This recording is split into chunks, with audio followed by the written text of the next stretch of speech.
Picture this. It's a cold January evening in 2019, Brookhaven, Mississippi, a small town where everyone knows everyone, where secrets are hard to keep, and where nothing ever really happens. But on this particular night, something did happen. Something that would shake this quiet community to its core and leave a mystery that remains unsolved to this day. Lillian Hart was walking home from her evening shift at the local diner. She'd done this walk hundreds of times before, down Main Street, past the old courthouse, through the residential area where porch lights cast long shadows on empty sidewalks. It was routine, it was safe, or so everyone thought. At 9:47 p.m., Lillian sent her last text message to her sister, "Leaving work now, see you tomorrow for lunch." By 10:15 p.m., she should have been home. By 10:30 p.m., her roommate started to worry. By midnight, panic had set in. By sunrise, Lillian Hart had vanished without a trace, leaving behind only questions that have haunted Brookhaven for over 5 years. What happened to Lillian Hart? Did she simply walk away from her life, or did something far more sinister occur on those dark, quiet streets? Tonight, we're diving deep into one of Mississippi's most perplexing missing person cases, a mystery that has baffled investigators, torn apart a community, and left a family desperate for answers. This is the story of Lillian Hart. And this is Criminal Mind Cortex. To understand the mystery of Lillian Hart's disappearance, we need to understand who Lillian was, not just as a missing person, but as a human being with dreams, relationships, and a life that mattered to those around her. Lillian Marie Hart was 28 years old when she disappeared. Born and raised in Brookhaven, she was what locals call hometown through and through. She'd graduated from Brookhaven High School in 2009, where she was known for her infectious laugh and her tendency to befriend anyone who seemed lonely. Teachers remembered her as the girl who would sit with new students at lunch, who organized study groups for struggling classmates, and who never missed a chance to help someone in need. After high school, Lillian attended Lincoln Community College, where she studied early childhood education. She had dreams of becoming an elementary school teacher, driven by her natural ability to connect with children and her genuine desire to make a difference in young lives. However, life had other plans. Her father's unexpected death in 2013 forced her to put her education on hold to help support her family. Lillian worked various jobs over the years, from retail at the local department store to administrative work at a law firm. But for the past 3 years before her disappearance, she had been working at Maggie's Diner, a beloved local establishment that had been serving the community for over 40 years. Maggie Thompson, the owner, described Lillian as her most reliable employee. Lillian was the heart of this place, Maggie told investigators. She knew every regular customer by name, remembered their orders, asked about their families. She could turn anyone's bad day around just by being herself. She was planning to go back to school in the fall to finish her teaching degree. She was so excited about it. At home, Lillian shared a small apartment with her best friend from high school, Sarah Mitchell. The two had been inseparable since they were teenagers, and Sarah described their living situation as like having a sister. They split expenses, shared household duties, and spent most evenings watching movies or planning weekend adventures. Lillian's social life was centered around her close-knit group of friends and her family. She was particularly close to her younger sister, Amanda, who lived about an hour away in Jackson. The sisters spoke almost daily and met for lunch every Saturday without fail. Lillian also maintained a strong relationship with her mother, who lived in a assisted living facility in town after suffering a stroke in 2017. Those who knew Lillian described her as responsible, caring, and predictable in the best possible way. She was the person friends called when they needed advice, the one who remembered birthdays and anniversaries, the one who organized group outings and holiday gatherings. She wasn't the type to make impulsive decisions or to disappear without telling anyone. But perhaps most importantly, Lillian was a creature of habit. She had routines that she followed religiously. She worked the same shifts at the diner, took the same route home, went to the same grocery store on Sunday mornings, and visited her mother every Tuesday and Thursday evening. This predictability, while comforting to those who loved her, would later become crucial to understanding just how unusual her disappearance really was. Lillian wasn't involved in any romantic relationships at the time of her disappearance. She'd ended a 3-year relationship with her boyfriend, Marcus, about 6 months earlier.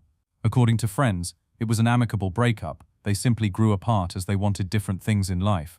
Marcus had wanted to leave Brookhaven and start fresh somewhere else, while Lillian felt tied to her hometown and her family obligations. Financially, Lillian was stable but not wealthy. She lived paycheck to paycheck like many people in her situation, but she was good with money and never seemed stressed about finances. She had a small savings account that she was building up for her return to school, and she had no debts beyond typical monthly expenses. This was Lillian Hart, a woman who had her life together, who was loved by her community, who had concrete plans for her future. She wasn't someone who would simply vanish into the night. She wasn't running from anything or anyone. She was exactly where she wanted to be, doing exactly what she wanted to do, surrounded by people who cared about her. Which makes what happened next all the more mysterious. January 18th, 2019, started like any other Friday for Lillian Hart. She woke up at 6:30 a.m., as she always did, in the small apartment she shared with Sarah Mitchell on Pine Street. Sarah was already up, getting ready for her job at the local bank, and the two chatted over coffee about their weekend plans. She seemed completely normal, Sarah later told investigators. We talked about maybe going to see a movie on Saturday, and she mentioned she needed to stop by the grocery store after work to pick up something for dinner. It was just a regular conversation on a regular morning. Lillian's first shift at Maggie's diner began at 7 a.m. She arrived right on time, tied her apron around her waist, and began her usual routine of helping with the breakfast rush. According to Maggie Thompson and her co-workers, Lillian was in good spirits that morning. She joked with the kitchen staff, chatted with regular customers, and seemed to be looking forward to the weekend. The morning shift was busy but uneventful.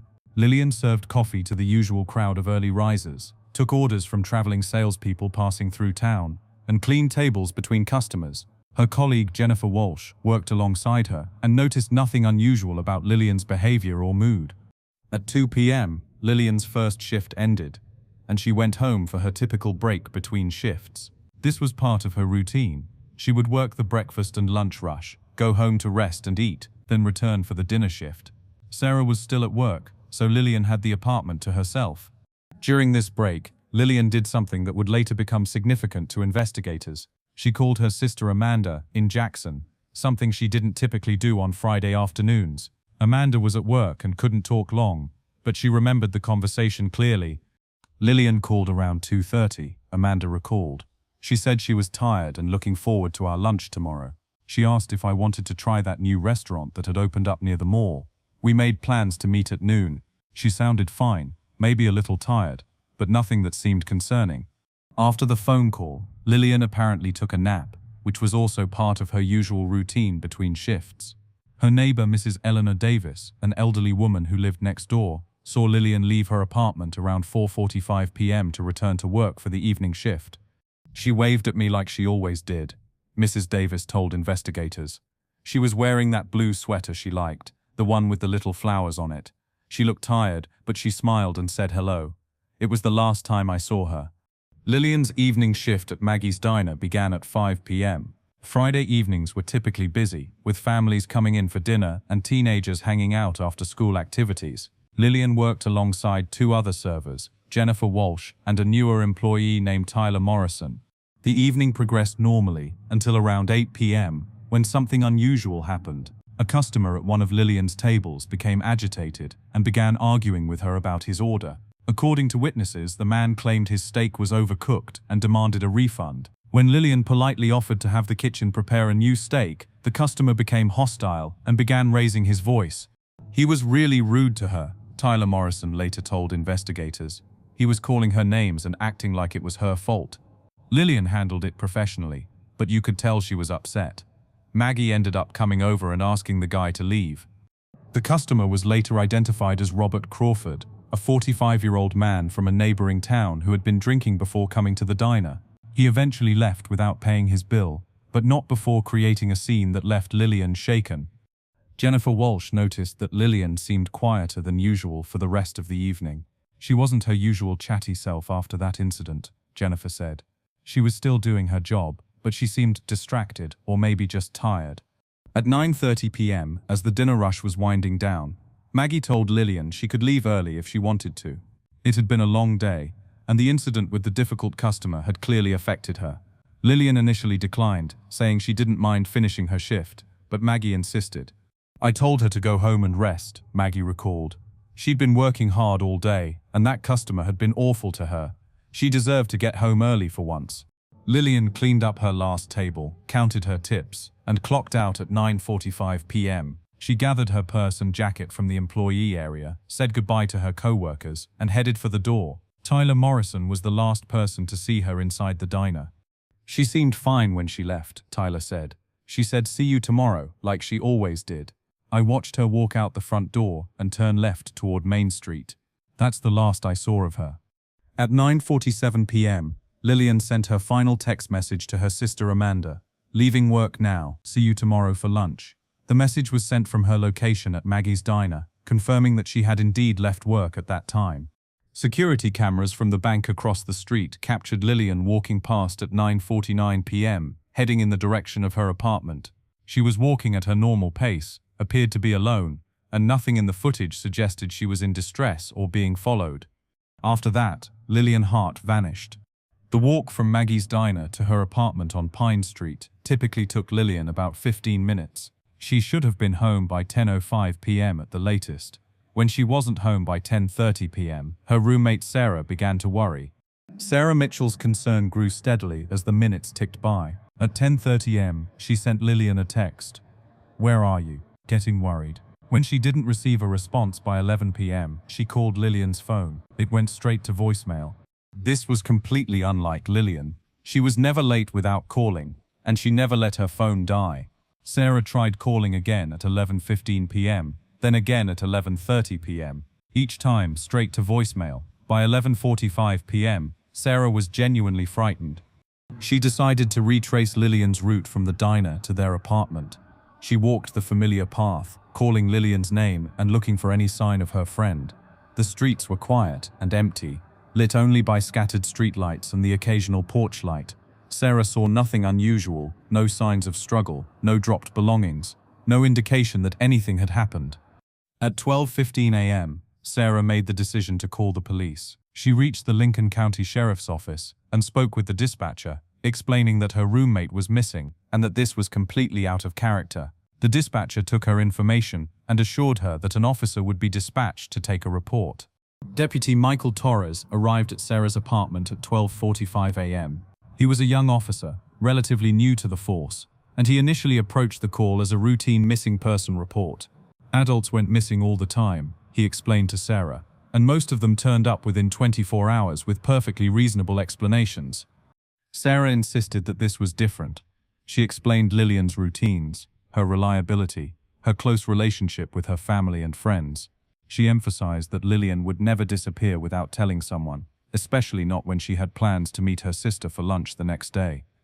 Deputy Torres took notes and gathered basic information about Lillian, her physical description, what she was wearing, her usual routines, and her last known location.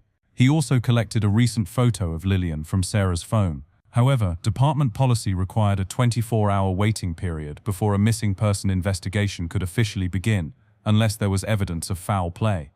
"I understand you're concerned," Deputy Torres told Sarah, "but in most cases like this, the person comes home on their own. Maybe she met up with friends, maybe she had car trouble, maybe she needed some space. Give it until tomorrow, and if she's still not back, we'll start a formal investigation." Sarah was frustrated, but had no choice but to wait. She spent the rest of the night calling Lillian's friends and family members, hoping someone had heard from her. She called Amanda, who immediately became alarmed and said she would drive down from Jackson first thing in the morning. She called Maggie Thompson, who was shocked and concerned. She called several of Lillian's friends, all of whom said they hadn't heard from her and that this was completely unlike her. As dawn broke on January 19, 2019, Lillian Hart had been missing for approximately 10 hours. Sarah hadn't slept, spending the night pacing the apartment and continuously trying to call Lillian's phone. At 6 a.m., she called the sheriff's office again, insisting that they needed to start looking for her friend immediately. This time, she spoke with Sergeant Patricia Williams, a veteran officer with 15 years of experience. Sergeant Williams had handled numerous missing person cases and had learned to trust her instincts about which cases warranted immediate attention. Something about Sarah's description of Lillian and the circumstances of her disappearance raised red flags. "I could hear the genuine fear in Sarah's voice," Sergeant Williams later said. "She wasn't hysterical or dramatic. She was scared, and she knew her friend better than anyone. When someone that reliable and predictable suddenly disappears, you don't wait 24 hours to start looking." By 7 a.m., Sergeant Williams had assembled a small team to begin searching for Lillian. They started by retracing her known route from Maggie's diner to her apartment, looking for any clues that might have been missed in the darkness. They also began canvassing the area, knocking on doors and asking residents if they had seen or heard anything unusual the previous evening. The search team found Lillian's first clue at 8:30 a.m. About 3 blocks from the diner, in a small alley between 2 buildings, they discovered Lillian's purse. It was lying partially hidden behind a dumpster, as if it had been thrown there hastily. The contents were scattered. Her wallet, phone, keys, and various personal items were spread across the ground. This discovery changed everything. The case was immediately upgraded from a missing person report to a potential abduction. The scene was cordoned off, and investigators began processing it for evidence. Lillian's phone was found about 10 feet away from her purse, and investigators were able to determine that it had been damaged, explaining why calls had been going straight to voicemail. The phone appeared to have been thrown against the brick wall of the building, causing significant damage to the screen and internal components. More concerning was the condition of Lillian's belongings. Her wallet contained $73 in cash, all of her credit cards, and her driver's license, ruling out robbery as a motive. Her car keys were there, indicating she hadn't left voluntarily in her vehicle. Most telling was the way the items were scattered, suggesting they had been thrown or dropped during some kind of struggle. The discovery of the purse prompted a massive expansion of the search effort. The Lincoln County Sheriff's Office called in additional resources from neighboring jurisdictions. The Mississippi Bureau of Investigation was contacted, and federal authorities were notified in case the investigation crossed state lines. By noon on January 19, more than 50 law enforcement officers were involved in the search for Lillian Hart. Search dogs were brought in to track her scent, which they followed from the alley where her purse was found, to a nearby parking lot, before losing the trail at the asphalt. The community response was immediate and overwhelming. News of Lillian's disappearance spread quickly through Brookhaven, and volunteers began showing up to help with the search. Maggie Thompson closed her diner for the day so that her employees could join the search effort. Local businesses provided food and drinks for the searchers, and residents opened their homes to provide restrooms and phone access. Amanda Hart arrived from Jackson around 10 a.m. and immediately joined the search efforts. She was accompanied by several other family members, including Lillian's aunt and uncle from nearby towns. The family was devastated and confused, unable to understand how someone could simply vanish in a town where everyone knew everyone. "This doesn't happen in Brookhaven," Amanda told a local news reporter. "People don't just disappear here. Someone has to know something. Someone has to have seen something. Please, if you know anything about where my sister is, come forward." The initial search focused on the area between Maggie's diner and the alley where Lillian's purse was found. But as the day progressed, it expanded to include nearby wooded areas, abandoned buildings and vacant lots. Searchers looked in drainage ditches, behind businesses, and in any location where someone might hide or dispose of evidence. By the end of the first day, despite the efforts of dozens of searchers and multiple law enforcement agencies, no additional evidence had been found. Lillian Hart remained missing, and investigators were left with more questions than answers. The discovery of her purse had confirmed their worst fears. This wasn't a case of someone leaving voluntarily. Something had happened to Lillian Hart in that alley, and whatever it was, it had changed her life forever. As the investigation into Lillian Hart's disappearance intensified, investigators began the crucial process of gathering witness accounts and trying to piece together a timeline of events. What they discovered was a web of conflicting stories and inconsistent testimonies that would complicate the case for years to come. The first significant witness to come forward was Marcus Thompson, a 34-year-old mechanic who worked at the auto shop 2 blocks from where Lillian's purse was found.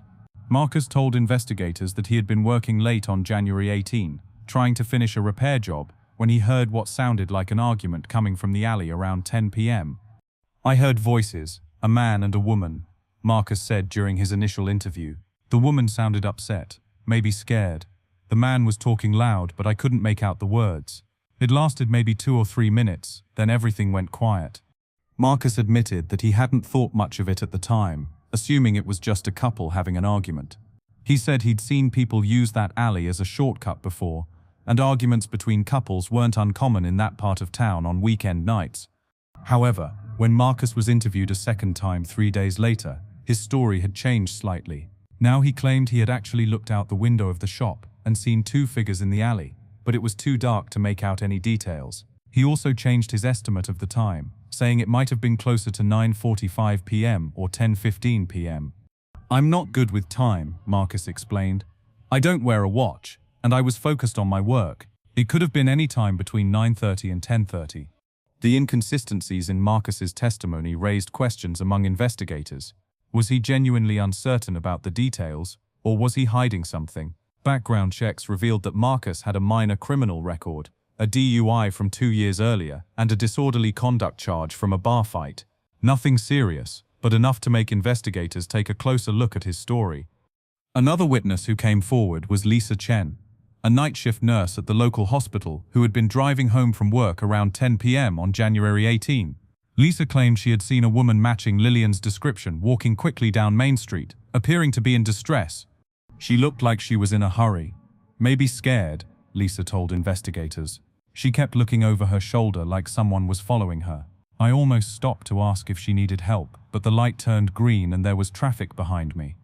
Lisa's account was particularly interesting because it placed Lillian on Main Street at approximately 10 p.m., which was consistent with the timeline investigators had established. However, when investigators showed Lisa a photo of Lillian, she wasn't entirely certain it was the same person she had seen. "It could have been her," Lisa said. "The hair color was right and the general build, but I only saw her for a few seconds. The streetlights aren't great in that area." A third witness presented perhaps the most intriguing account. Robert Martinez, a 67-year-old retiree who lived in an apartment overlooking the alley where Lillian's purse was found, claimed he had seen a dark-colored sedan parked in the alley around 9:50. He said the car had been there for about 10 minutes before driving away quickly. "I noticed it because cars don't usually park back there," Robert explained. "It's not really a parking spot, more like a service area for the buildings. The car was just sitting there with the engine running." Robert said he had been watching television when he noticed the car through his window. He claimed he had gotten up to get a better look, but by the time he reached the window, the car was pulling away. He couldn't see the license plate or make out any details about the driver. However, Robert's testimony was complicated by his admission that he had been drinking that evening. He estimated he had consumed 3 or 4 beers while watching television, and investigators had to consider whether alcohol might have affected his memory or perception of events. Perhaps the most controversial witness account came from Janet Stevens, a 42-year-old woman who worked at a convenience store about half a mile from where Lillian disappeared. Janet came forward nearly a week after the disappearance, claiming she had seen Lillian in her store around 10:30 am on January 18. She came in and bought a bottle of water and some aspirin. Janet told investigators. She seemed upset about something, maybe like she'd been crying. She paid cash and left quickly without saying much. If Janet's account was accurate, it would completely change the timeline of Lillian's disappearance. It would mean that whatever happened in the alley didn't result in immediate harm to Lillian, and that she had continued moving around town for at least another half hour after her purse was found. However, there were several problems with Janet's story. First, the convenience store's security cameras had been broken for several weeks, so there was no video evidence to support her claim. Second, Janet couldn't produce the receipt from the transaction, claiming she had thrown it away during routine cleaning. Third, when investigators checked with the store's distributor, they found that the specific brand of aspirin Janet claimed Lillian had purchased hadn't been delivered to the store in over a month. When confronted with these inconsistencies, Janet became defensive and insisted her memory was accurate. She claimed the security cameras had been working that night and accused investigators of not taking her seriously because she was a woman. "I know what I saw," Janet said. "That girl was in my store, and she was scared of something. Maybe if you spent more time looking for her, instead of trying to prove me wrong, you'd find her." The conflicting witness accounts created a significant challenge for investigators. Each witness seemed genuine in their belief that they had seen or heard something relevant, but the details didn't align in a way that created a coherent picture of what had happened to Lillian. Investigators also had to consider the possibility that some witnesses might be seeking attention or trying to insert themselves into a high-profile case. This phenomenon, known as false witness syndrome, was common in missing person cases that received significant media attention. To complicate matters further, several witnesses who had initially been confident in their accounts began to express doubts as the investigation continued. Marcus Thompson, the mechanic who had heard the argument, called investigators 2 weeks after his initial interview to say he was no longer sure he had heard anything unusual that night. "I've been thinking about it," and now I'm not certain, Marcus said. Maybe I just heard a car backfiring, or maybe it was the TV from the apartment upstairs. I don't want to mislead anyone. Similarly, Lisa Chen, the nurse who had seen a woman in distress, began to question her own memory.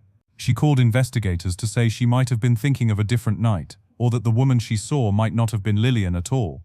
I drive that route every night, Lisa explained. After a while, the nights start to blur together. I want to help, but I don't want to give false information. The uncertainty among witnesses created a frustrating situation for investigators. They had several potential leads, but none of them could be verified or corroborated. The lack of reliable witness testimony meant that investigators had to rely more heavily on physical evidence and forensic analysis. One witness account that remained consistent throughout the investigation came from Eleanor Davis, Lillian's elderly neighbor. Mrs. Davis was adamant that she had seen Lillian leave for work at 4:45 p.m. on January 18, and that Lillian had appeared normal and had waved to her as usual. I may be old, but my eyes are still good, Mrs. Davis told investigators. I've watched that girl come and go for 3 years. I know her routine better than anyone. She left for work at 4:45, just like she always did. Mrs. Davis's testimony was valuable because it established a clear timeline for the early part of the evening. However, it also raised questions about why none of the other witnesses had been as certain or consistent in their accounts. The conflicting witness testimonies would continue to plague the investigation for months to come, creating doubt about the timeline of events and making it difficult for investigators to focus their efforts on specific leads or theories. As the investigation into Lillian Hart's disappearance stretched into its second month, investigators found themselves confronting a complex web of theories and potential suspects. Without a clear witness account or definitive physical evidence, they were forced to explore multiple possibilities, each with its own set of supporting factors and troubling inconsistencies. Theory 1. Random abduction. The first theory investigators considered was that Lillian had been the victim of a random abduction. This theory was supported by several factors. The location where her purse was found suggested she had been grabbed quickly and forcefully. The damage to her phone indicated a struggle, and the fact that her money and credit cards were left behind ruled out robbery as a motive. Brookhaven's location near several major highways made it a potential hunting ground for predators passing through the area. Interstate 55 ran just a few miles from downtown, providing easy access for someone looking to commit a crime and then leave the area quickly. FBI behavioral analysts who consulted on the case noted that the method of abduction, grabbing someone off the street in a small town, was consistent with the behavior of organized offenders who had likely committed similar crimes before. They suggested that investigators look for similar cases in neighboring states, particularly those involving young women who disappeared while walking alone at night. However, the random abduction theory had significant weaknesses. Brookhaven was a small town where strangers were easily noticed, and no one had reported seeing unfamiliar vehicles or suspicious individuals in the area around the time of Lillian's disappearance. Additionally, random abductions were statistically rare, and most missing person cases involved someone known to the victim. Theory 2. Domestic violence. Given that most crimes against women are committed by someone they know, investigators naturally looked closely at the men in Lillian's life. This led to their second major theory, that Lillian had been harmed by a current or former romantic partner. The primary person of interest under this theory was Marcus Reynolds, Lillian's ex-boyfriend. Marcus and Lillian had dated for 3 years before breaking up 6 months prior to her disappearance. According to friends and family, the breakup had been amicable, with both parties agreeing they wanted different things in life. However, investigators discovered that the breakup might not have been as mutual as initially reported. Sarah Mitchell, Lillian's roommate, eventually revealed that Marcus had been calling and texting Lillian frequently in the weeks before her disappearance, trying to reconcile their relationship. She didn't want to make a big deal about it, Sarah told investigators. She said Marcus was having trouble accepting that it was over, but she didn't think he was dangerous. She just wanted him to move on. Investigators learned that Marcus had been at a bar with friends on the night of January 18, but his alibi had gaps. He claimed to have left the bar around 9:30 p.m. to go home, but he lived alone and couldn't provide anyone to verify his whereabouts after that time. When questioned, Marcus admitted that he had been hoping to get back together with Lillian, but he denied having any contact with her on the night she disappeared. He submitted to a polygraph test, which showed signs of deception, but polygraph results weren't admissible in court and couldn't be used to build a case against him. Marcus's background check revealed no history of domestic violence or criminal behavior, but investigators knew that many abusers had no prior record. They also noted that Marcus worked as a construction foreman and had access to trucks and equipment that could be used to transport a victim. Despite their suspicions, investigators couldn't find any physical evidence linking Marcus to Lillian's disappearance. His truck was searched with his consent, and no traces of Lillian were found.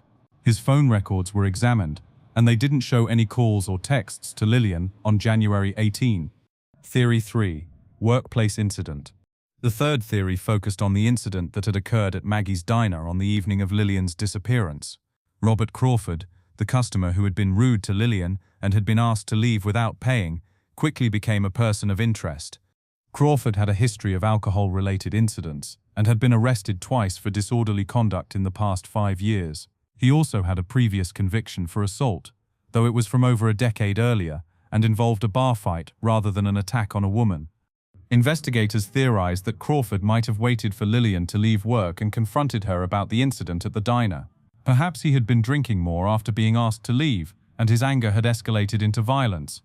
Crawford's alibi was shaky. He claimed to have gone home after leaving the diner, but he lived alone and couldn't provide anyone to verify his whereabouts.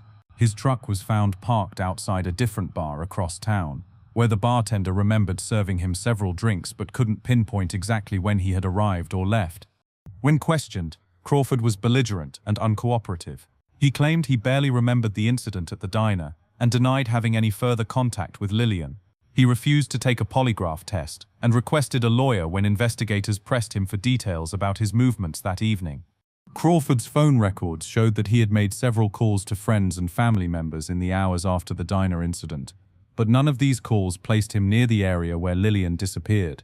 However, investigators noted that Crawford was savvy enough to know that phones could be tracked, and he might have deliberately left his phone at home or turned it off. Theory 4. Human trafficking. A fourth theory that gained attention was the possibility that Lillian had been abducted for human trafficking purposes. Mississippi's location along major interstate highways made it a corridor for trafficking operations, and young women like Lillian were often targeted. This theory was supported by reports from other law enforcement agencies about suspicious activity in the area. The FBI had been tracking several trafficking networks that operated along I-55, and there had been reports of young women being approached or followed in small towns along the route. However, investigators found several problems with the trafficking theory. First, traffickers typically targeted women who were already vulnerable, runaways, drug addicts, or those estranged from their families. Lillian had strong family connections and a stable support system, making her a risky target for traffickers. Second, the method of abduction didn't fit the typical trafficking pattern. Traffickers usually used deception or coercion to lure victims rather than grabbing them off the street. The violence implied by the condition of Lillian's purse and phone suggested something more personal and impulsive. Theory 5. Accidental death and cover-up.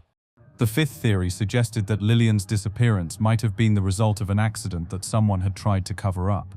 This theory proposed that Lillian might have been hit by a vehicle while walking home, and the driver, possibly intoxicated or driving without a license, had panicked and disposed of the body. This theory would explain why Lillian's purse was found in the alley. The driver might have moved her body and belongings to a more secluded location to avoid discovery. The damage to her phone could have resulted from the initial impact or from being thrown during the cleanup process. Investigators looked for evidence of hit-and-run accidents in the area, checking with local auto body shops and mechanics for vehicles brought in with recent damage. They also examined the alley where the purse was found for any signs of tire tracks or other evidence of a vehicle. However, this theory had its own weaknesses.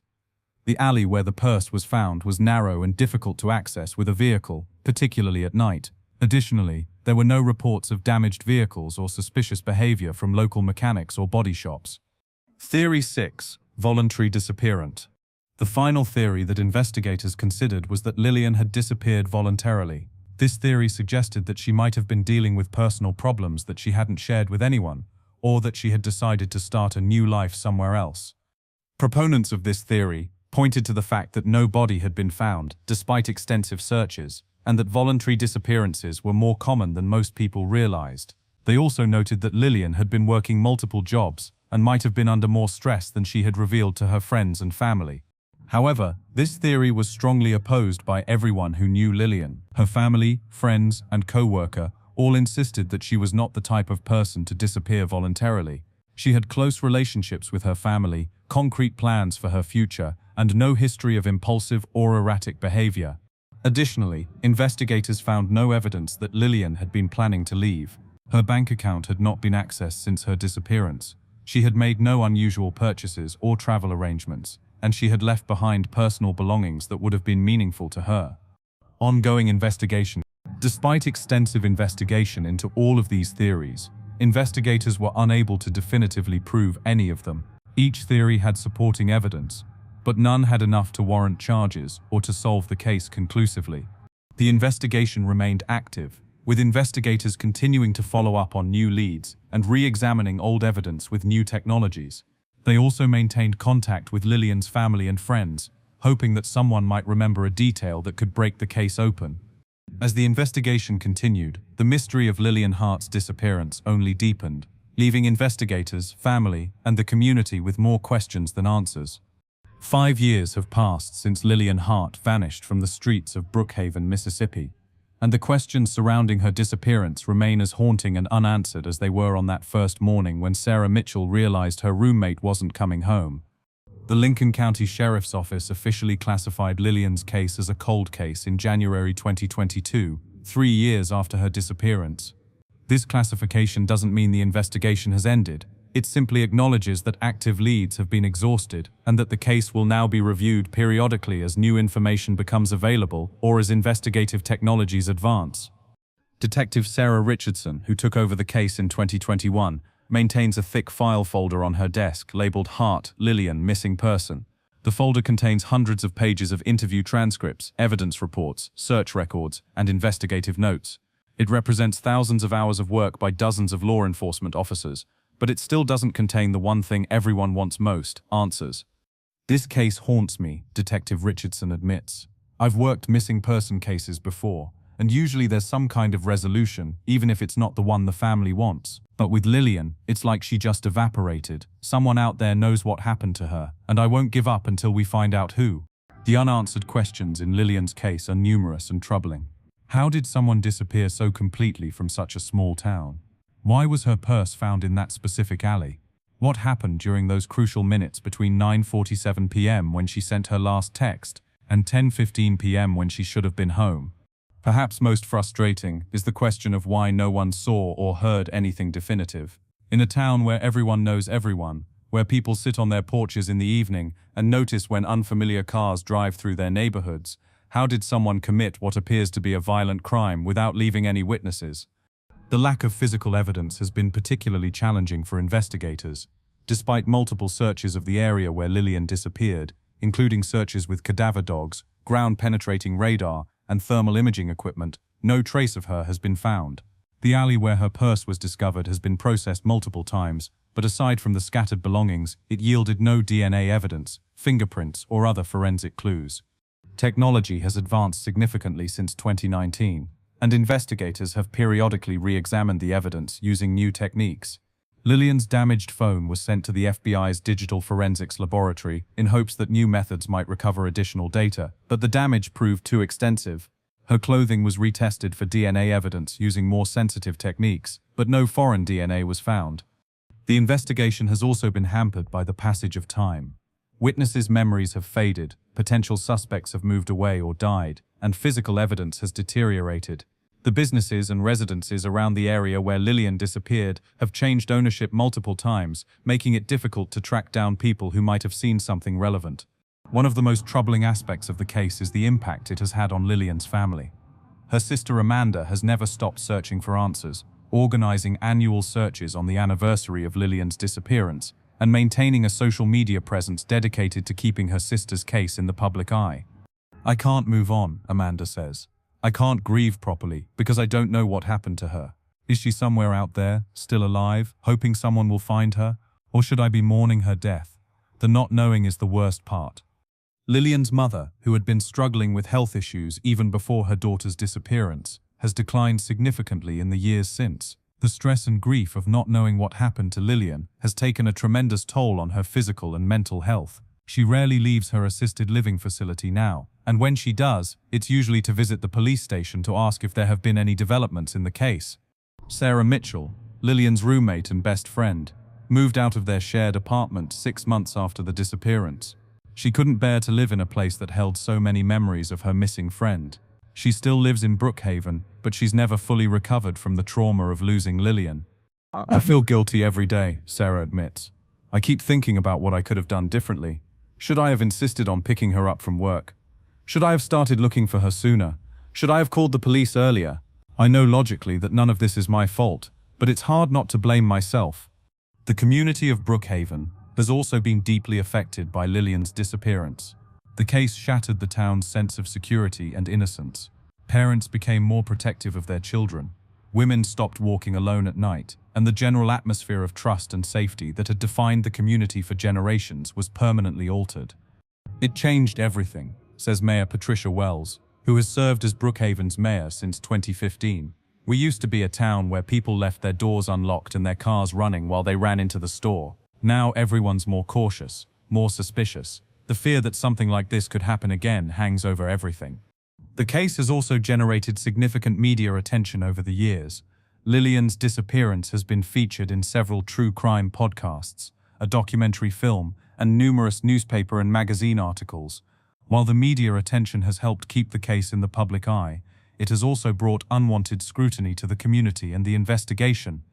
Some media coverage has been criticized for sensationalizing the case or promoting unsubstantiated theories. Social media has been particularly problematic, with amateur detectives and conspiracy theorists spreading false information and harassing potential suspects and witnesses. The media attention has been a double-edged sword, says Detective Richardson. On one hand, it's helped generate tips and keep the case visible. On the other hand, it's created a lot of noise and misinformation that we have to filter through. We've had to investigate dozens of false leads generated by online speculation. The case has also raised questions about the initial police response and investigation. Some critics have argued that the 24-hour waiting period before beginning an official investigation was too long, and that precious time was lost in the crucial first hours after Lillian's disappearance. Sheriff James Morrison, who has overseen the investigation since its beginning, defends his department's response. "We followed standard protocol," he says. "Once we realized this was a serious case, we immediately devoted significant resources to the investigation. We've worked with state and federal agencies, brought in specialized equipment and expertise, and followed up on every credible lead. We've done everything possible to solve this case." Despite the challenges and setbacks, the investigation continues. Detective Richardson reviews the case file regularly, looking for connections or patterns that might have been missed. She maintains contact with Lillian's family and friends, hoping that someone might remember a detail that could provide a breakthrough. The case has also been entered into national missing person databases and law enforcement networks, ensuring that if Lillian is found, or if similar cases are reported elsewhere, investigators will be notified. Her DNA profile has been uploaded to databases that compare unidentified remains, and her dental records and fingerprints are available for comparison if needed. New technologies continue to offer hope for solving cold cases like Lillian's. Advanced DNA analysis, improved facial recognition software, and enhanced digital forensics techniques are all being applied to old evidence. Detective Richardson is particularly hopeful about genetic genealogy techniques that have solved other cold cases in recent years. "Science is advancing all the time," she says.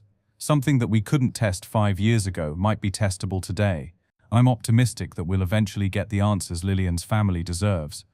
The Lillian Hart case remains one of Mississippi's most perplexing missing person cases.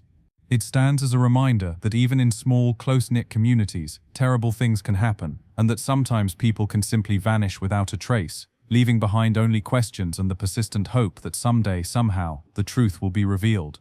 As we reach the end of this investigation into the disappearance of Lillian Hart, we're left with the sobering reality that this case remains unsolved. Somewhere out there, a family is still waiting for answers.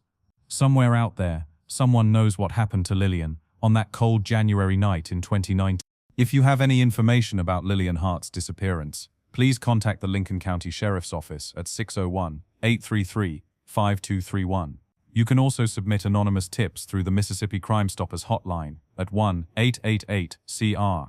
No piece of information is too small or insignificant. What might seem like a minor detail to you could be the key that finally unlocks this mystery. Lillian Hart was more than just a missing person case. She was a daughter, a sister, a friend, and a valued member of her community. She had dreams, plans, and people who loved her. She deserves to be found, and her family deserves to know what happened to her.